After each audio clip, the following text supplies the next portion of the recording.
It was a cold, foggy morning when Judy Rodencal, 16 years old, disappeared from rural Waushara County in Wisconsin. Judy lived with her parents in a remote farmhouse in the small town of Auroraville. This day though, right at the very end of October 1956, would be like no other, and something unusual would take place on the Rodencal family farm. That morning, like all others, Judy would get up early and prepare herself for school that day.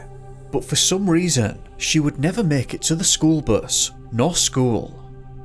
Officers turned out with volunteers today in an aircraft-led search for Judy, described by the sheriff's office as a nice, quiet girl with a steady boyfriend.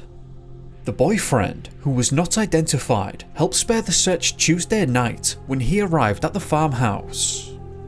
The sheriff's office reported that Judy left her home for school that morning but did not get on the school bus. She later was seen about noon near her home. From what I'm able to ascertain, that sighting wasn't confirmed, I don't believe. Just that someone thought they saw Judy, so it's not completely clear if it was her or not. A couple of questions immediately entered the minds of the sheriff. Firstly, the question as to whether this might have been purposeful arose. The family had stated that she was in great spirits and seemed excited for school that day, and her boyfriend said something similar to the effect of her seeming happy. After these statements were made, the sheriff's office immediately realised that something wasn't right here and began to suspect foul play. But after searching the heavily wooded and swampy areas surrounding the farmhouse, they hadn't uncovered any evidence of this. But the sheriff said that that was the theory that they were proceeding the investigation with. Now, the first day of searching uncovered nothing, but the second day would reveal something odd. The investigation into the mysterious disappearance of Judy Rodencal reached an impasse today as officers sought new leads. Willow Creek was dragged, but no evidence of her presence was found. The dragging operators were confined to the east side of Highway 49, where bloodhounds late Wednesday led the officers. The creek, which is generally shallow on that side of the highway, was dragged for about half a mile. The bloodhounds led officers to the bridge over the creek after giving a scent from two socks identified as belonging to Judy. The socks and a handkerchief were found Wednesday about a mile north and west of the Rodencal home. The authorities went on to state that these items showed no signs of foul play, but they also had absolutely no idea what was even happening here. The bloodhounds led the searchers to the socks nearby this body of water, but then the trail went cold and the dogs could no longer follow a scent. They sat down and became uninterested at that spot. This obviously led to the dragging of Willow Creek, but as said, it became clear that she wasn't in there. It seems that a lot of hope was placed on the dogs here, but they weren't able to track her any further. So, for some reason that isn't clear, Judy travelled over a mile from her home and then removed her shoes and socks, but the shoes were never located. What was even going on there? What's particularly interesting about this too is that no one seemed to have any idea what was going on. Some people were sticking to the idea that foul play was involved, while others just didn't know and thought this finding was odd. The air of mystery surrounding this incident would end up inviting many additional people to help search. Huge crowds of curious spectators jammed the village last Wednesday afternoon and evening. This morning, scores of cars were seen in the village. But there was no organised search, and Officer Fritz said he did not know of any plans for additional searches unless some new leads were received. The bloodhounds were brought in from La Crosse, handled by their owner. Twice, they followed the same route from the spot where the socks were found to the side of the creek just east of the bridge. It was at that spot that they became uninterested, whatever that means. Presumably just sitting down and not being able to find the scent again. Or, I suppose, was sat at the end of the scent trail, though I'm not sure how that makes any sense here considering she wasn't in the water. It's also strange that the search was reaching its conclusion so early, but it was stated that this entire area now had been scoured by hundreds of people and she just wasn't there. Now, if we wasn't there already, let's get bizarre. Judy, missing for nearly 60 hours, stumbled out of a woods and fell unconscious at the door of a farmhouse Thursday night. Judy was found by farmer Edgar Tim as he walked from the barn to his home. He summoned authorities who brought her to hospital. Her physician, Dr. David Sievers, said that she was in good condition but suffering from shock and exposure. Police said Judy was unable to answer questions when she reached the hospital, and there was no information on how she had spent the hours since she disappeared. That is simply bizarre. Judy stumbled out of the woods, which had already been thoroughly searched, fell unconscious and had no memory at all of her time spent missing. The sheriff stated that it appeared that she was alone for the entire time that she'd vanished. He also tried to explain away the incident by stating that she might have spent the entire time in an outbuilding on Edgar's farm, though I'm not sure how you could possibly know that since there was no evidence that was the case, nor could she remember anything. What was interesting too was the fact that she was found barefoot and her shoes were never found. They weren't in Willow Creek, they weren't anywhere on Edgar's farm. The repeated searches of the wooded areas didn't uncover them, and the dogs couldn't find them either. Good actual lord, what even happened here? This whole ordeal is just creepy and weird. No one had any great answers here. What do you think? Now, let's talk about an unusual incident that occurred in a remote area on the outskirts of Phillipsburg, Pennsylvania. It was an Easter Sunday when Jimmy Senser, who was 4 years old at the time, would disappear from his home, or more specifically, from his garden. On that day, the 6th of April 1947, Jimmy's parents were inside the home with other family members as dinner was being prepared. That left Jimmy and two of his siblings, who were 5 and 7 years old, playing in the garden together. Now, at some point, dinner had been finished and they were calling the young ones inside, and everyone but Jimmy came in. The parents realised immediately and asked his brother and sister where he was, but they had no idea. They said that they didn't even realise he was missing. As far as I can tell, it looks like Jimmy was doing his own thing in the garden. When his parents went outside to check for him, they found his shoes in the garden, but Jimmy was nowhere to be seen. Jimmy was missing today on the wild, windswept mountains of central Pennsylvania, and weary searchers feared that he might already have passed away due to exposure. Hundreds of searchers, armed with lanterns and flashlights, braved the icy blasts to continue their search through the night. After the disappearance, the only clues to date have been a small red sweater found on a railroad track near his home and several footprints of his bare feet in the mud. Now, Jimmy's sweater was found 500 yards away from the house, and his footprints were in that area too, and led to a waterhole which was apparently formed by coal stripping operations in the past. The authorities said that the area he'd ventured out to was particularly treacherous, and even more so after the coal mining operations. I'm sure that you can imagine, but at the start of this search, there were those who believed that foul play might have been involved here, and someone might have taken Jimmy. However, what's interesting is that Jimmy's bare footprints were completely alone, meaning that there was no evidence of anyone else being around. So, after finding the prints, that idea was largely dispelled. However, there was something else that wasn't adding up. With hundreds of people now flooding the area, search leaders believed that Jimmy would be located swiftly. But as it turned out, they couldn't have been any further from the truth. It's important to note firstly that the prints and the sweater were found on the first day of the search. After fanning out in all directions from that point, the search had completely failed to locate anything else. And after leaving the searchers stumped, they brought in bloodhounds to shine a light on just what had happened here. The bloodhound was given the sweater and brought to Jimmy's footprints. Yesterday, a bloodhound from Rockview Penitentiary, was put into the hunt but failed to uncover any trace of the child. All waterholes in the area are being dragged by searching parties. Jimmy wasn't in any of the waterholes, and bizarrely, despite having direct evidence that Jimmy seems to have been alone and in that very area, bloodhounds could not find his scent at all. This was odd, and now left the searchers in a situation where they knew that he had to have been close because the temperatures were cold. And given that he was 4, he shouldn't have been able to get very far in these conditions and in the rough terrain.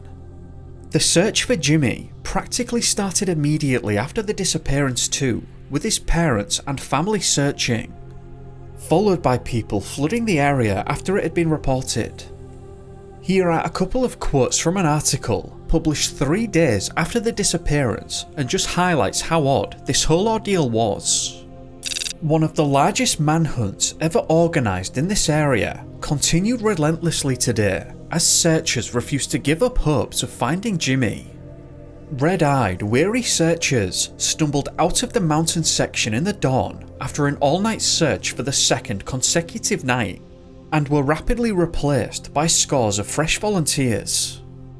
First of all, this was a search that basically never ceased operations, and there were constantly people all over that mountain. Floodlights had been set up all over the place with the use of fire trucks, and each person obviously had a flashlight. An estimated 1,000 searchers scattered over the mine-pocketed terrain yesterday in the hunt, and half-dozen airplanes circled low over the area looking for the small figure. So, around 1,000 people could not find Jimmy, and this wasn't just on day 1 either. Around 1,000 people kept showing up day after day to search. This massive effort went on for 10 days, and Jimmy, not any trace of him would ever be found. For whatever reason, he seemed to have removed his shoes that day and then walked away from the home alone and vanished. He was never found. The search concluded with this statement. J. L. Ulmholtz of Sandy Ridge, who directed the major part of the large-scale search, stated that if the boy had been in the area covered, we would have found him. That is a very interesting statement, and you could hardly blame the searchers, but clearly it seems that many will have been suspicious about this, thinking that he wasn't even in the area anymore. How that may have came to be was never made clear and wasn't expanded upon. These thoughts were disrupted by the authorities too, who went on to say that there was absolutely no evidence to indicate that Jimmy had been taken, though they didn't really provide a great explanation as to what had happened, only stating that they believe he walked off and got lost. Though I agree with Ulmholtz, it's hard to imagine he was still there after 1,000 searchers scoured the area day after day and finding no trace of him. What do you think? The next disappearance I wanted to talk about, I actually came across it numerous times on Reddit among other sites, and then went digging for the original source coverage at the time of the disappearance. There was an element of this one that reminded me at least a little of Jimmy, which we'll get into in a moment. Eldridge Albright was a similar age to Jimmy when this took place, being just a year younger at 3 years old, and lived in Woodstock, Maryland, which is next door to Pennsylvania. And this disappearance took place around 100 miles away, which isn't that far in the grand scheme of things. Again, like most of these disappearances, for some reason, the Albright family lived in the rural outskirts of the town. On the 21st of May, 1941, Eldridge was playing outside the back of the home in a meadow on their neighbour's farm about 300 yards away with both of the family dogs. This is a spot that he would play in frequently with the dogs and was considered a safe area, though he was unsupervised at the time, with his grandmother, at least as far as I can tell, being in the garden. Suddenly, she heard a loud scream that came from the meadow, and she immediately knew that it was Eldridge, and began to go after the sound. Weirdly, she heard a second scream and noted that the distance had increased dramatically. She then heard a third and final scream that now seemed very far away, which seemed to have happened very quickly. Bloodhounds were brought in, and joined state police and volunteers today in a search for some clue of a missing 3-year-old boy. Police discounted the theory that Eldridge might have passed away in a body of water while playing with his police dogs late yesterday in a meadow 300 yards from his home. This conclusion was reached after searchers dragged waters of a small creek without result. Given the screaming, I think it's pretty obvious what was on everyone's mind at the time. I'm almost certain that no one thought he'd entered the water. Absolutely everyone thought that foul play was blatantly obvious here and that he had been taken by a third party. A very fast third party at that. Officers theorised he had fallen asleep in the deep underbrush, wandered off in the dense woods, or been carried away by a homeless person. His mother expressed the belief that someone has taken him. Now, this is where things reminded me of Jimmy. Officers discovered tracks left by Eldridge and said that they were found in the sand along the stream for about 50 yards and then they mysteriously disappeared. The bloodhounds and 4 officers picked up the lad's trail and followed it approximately 3/4 of a mile before it disappeared in the clear waters of the stream. Obviously the dogs here were at least able to find his scent, unlike in Jimmy's disappearance. However, it was unusual because the tracks, again like Jimmy, made it seem like he was completely alone, though with the 2 dogs in this case. There were no other tracks in the area that would indicate the presence of another person. Yet Eldridge had clearly been taken as he moved a seemingly large distance very quickly. It was officers themselves who had stated that his tracks mysteriously disappeared. So I'm not even sure what the implication is there. If they're suggesting that he was lifted from that point, where were the other tracks? Even if this was an animal that had done so, why weren't there any tracks left behind?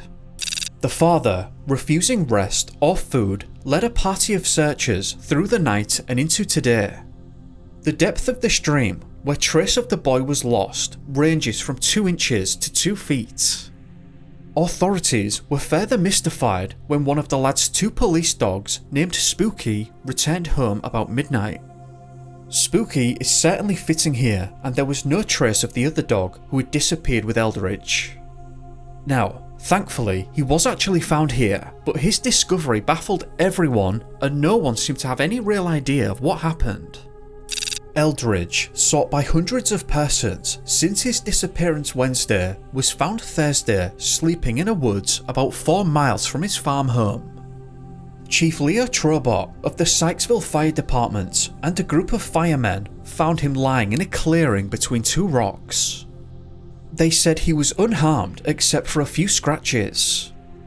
Eldridge was too frightened to tell a coherent story of how he became lost. Upon discovery, he was completely dazed, confused, and as said, frightened too. He was also never able to explain what had happened to him. The discussions on Reddit, among other places, stated that when he was found, he'd lost his shoes. However, during my reading of the original reports, I never found that information anywhere. Though that's not to say it didn't happen, just that I couldn't find it. Whatever the case may be though, when he was questioned about what happened, all he had to say in response was twins. Probably because he had either heard or saw trains during his time spent missing. But other than that, he didn't have a whole lot to say about it, which I'm sure frustrated people at the time who were desperate to know more, but he was only 3 at the time. This whole incident was just odd. The authorities tried to pass it off as though he'd just wandered off and become lost. There was no mention of the second dog ever again, so I've no idea if he ever returned or was just gone forever. Because of what his grandmother had experienced in the moments of the initial disappearance with the screams, pretty much everyone believed that Eldridge had been moved, but by what was never made clear. Only that he had moved too quickly in such a short space of time that people didn't believe that he could have been on his own 2 feet. Something else that was weird to me was the fact that after he was found, there were further reports made towards the end of May and into June, where the articles just continued reporting on this incident as though he was never found. I've actually never come across this before, but these articles talk about the axe, and that the family were grieving, even though he'd been found and returned. I'm not sure what that was about. Anyway, I'm just glad that he was found, but it certainly seems as though something wasn't quite adding up here. Was he taken? Did he just wander out there by himself? What do you think? Given that's the end of the paper trail, I'd just like to take the time to thank you for watching, and a big thank you to the patrons who've been running around and disappearing on the screen. If you found the video interesting, then please do leave a like, hit the bell, and subscribe if you haven't already. If not, then feel free to leave a dislike. I'm just looking for your honest opinion either way. I hope that you've had a great day, or evening, depending on where you are, and I'll see you in the next one. Be safe guys. Peace.